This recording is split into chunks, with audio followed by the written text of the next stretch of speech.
اور نہ میں ولی ہوں کہ میری کرامت ہے اور نہ میں غیب جانتا ہوں، لیکن اگر یہ واپس نہ آئے انہیں گلی گلی پڑیں گے،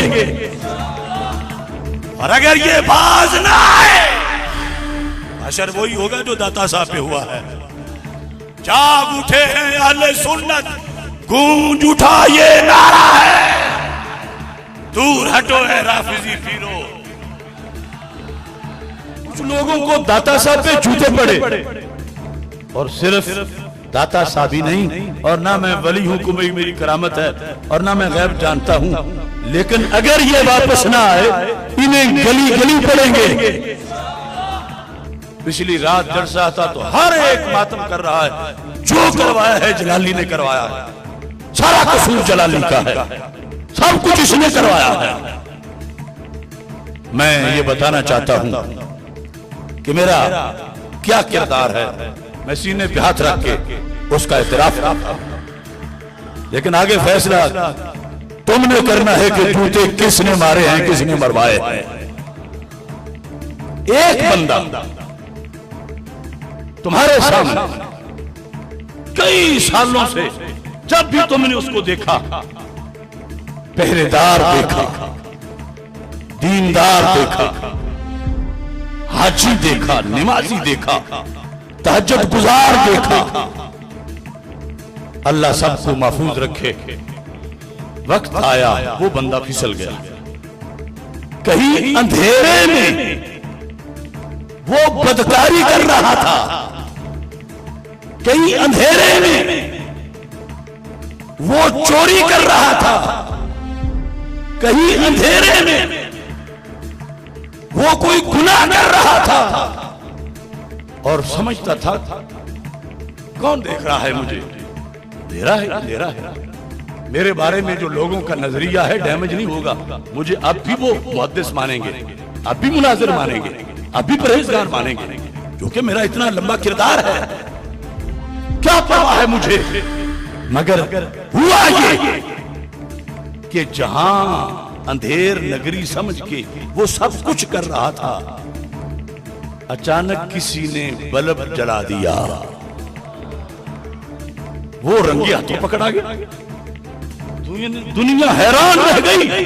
وہ جس کو ہم نے اتنا صوفی سمجھا ہوا تھا یہ ایسا ہے، وہ جس کو ہم نے اتنا بڑا پہردار بنایا ہوا تھا یہ اتنا بڑا ڈاکو ہے۔ بلب جلتے ہی لوگوں کے تیور بدل گئے، جو پہلے ہاتھ چومتے تھے انہوں نے لتر پریڈ شروع کر دی۔ اب ان بندوں کو جو فوراً کوئی کلہاڑا لے کے دوڑا، کوئی ڈنڈا لے کے بڑھا، کسی نے زبان سے مرداباد کہا، کسی نے اسے زانی اور بدکار کہا، اب اس میں کس کا دخل ہے؟ اصل سبب تو وہ خود صوفی، وہ خود پرہیزگار ہے کہ جس نے لوگوں کے یقین کو ٹھیس پہنچائی، جو ساری عمر لوگوں کو اوروں سے لڑاتا رہا کہ جو ایسا کرے اسے جوتے مارو،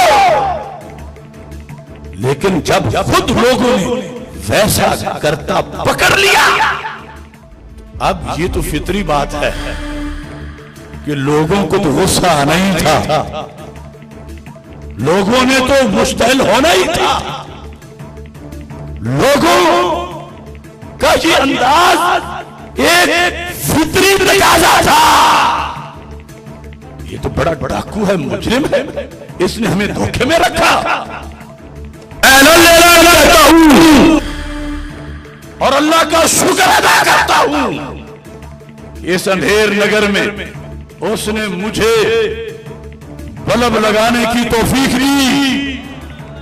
ان سے گنجے بخش سے پہلے میں نے 3 سیمینار کر کے کشف المحجوب سے داتا صاحب کی عقیدے بتائے. یہ چھپا کے حکومت کو دیے اور حکومت سے مطالبہ کیا کہ جن کے عقیدے میں داتا صاحب کافر بنتے ہیں وہ کیوں منہ اٹھا کے داتا صاحب پہ آتے ہیں. داتا صاحب ابو طالب کا ایمان نہیں مانتے. کشف المحجوب میں لکھا ہے. اور جو کہے کہ ابو طالب کا جو ایمان نہ مانے وہ کافر ہے, اس نے داتا صاحب کو کافر کہا. تو پھر کس منہ سے داتا صاحب آیا؟ یہ ایک مثال ہے. لہذا بٹن میں نے دبایا, بلب میں نے لگایا, بلب میں نے جلایا, اور آگے میں نے حکومت کو کہا یہ آئینہ دیکھو اور آنے والوں کے عقیدے دیکھو.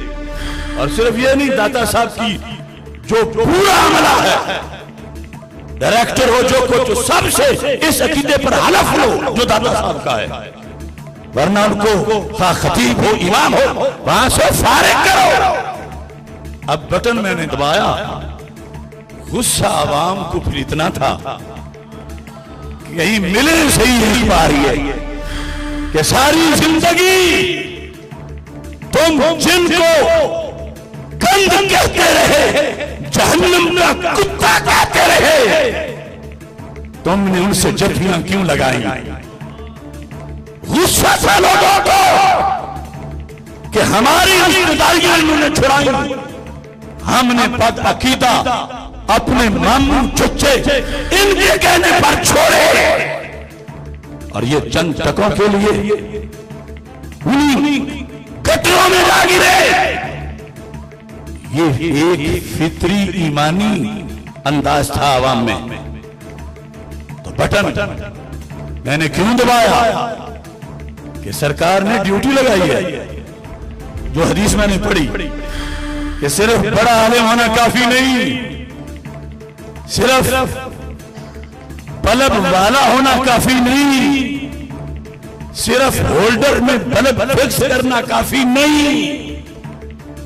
جب اندھیرے چھا جائیں اور چور چوری میں لگے ہوئے ہوں, اے دین کے پہرے دار بٹن دبا دے. میں نے دبایا اللہ کے فضل سے, اور میں ان لوگوں کو بھی کہتا ہوں جو آج بڑی مصلحانہ تقریریں کر رہے ہیں کہ ایسا کیوں ہوا, ایسا کیوں ہوا. ایک ٹولہ ہے جو رافضی بن گیا, دوسرا وہ ہے جو رافضیوں کا سہولت کار ہے, اور تیسرا وہ ہے کہ جب وارداتیں ہوتی ہیں پھر تو چپ کر کے بیٹھے رہتے ہیں. چوری ہوتی ہے, لوگ آکے روتے ہیں کچھ کرو کچھ کرو. تم جو شیخ الحدیث ہو, اتنے بڑے دارالعلوم کی مسند پہ حدیث پڑھاتے ہو, بولو نا, پتا جو تمہیں ہے چوری ہو رہی ہے. وہ کہتے ہیں نہیں صحت ہماری نہیں ٹھیک, بس ہم مجبور ہیں. تو اپنی مجبوری کی بنیاد پر دور سے بے وفائی کرنے والوں آج اپنی مجبوریوں پہ پردے اور ڈالتے ہو.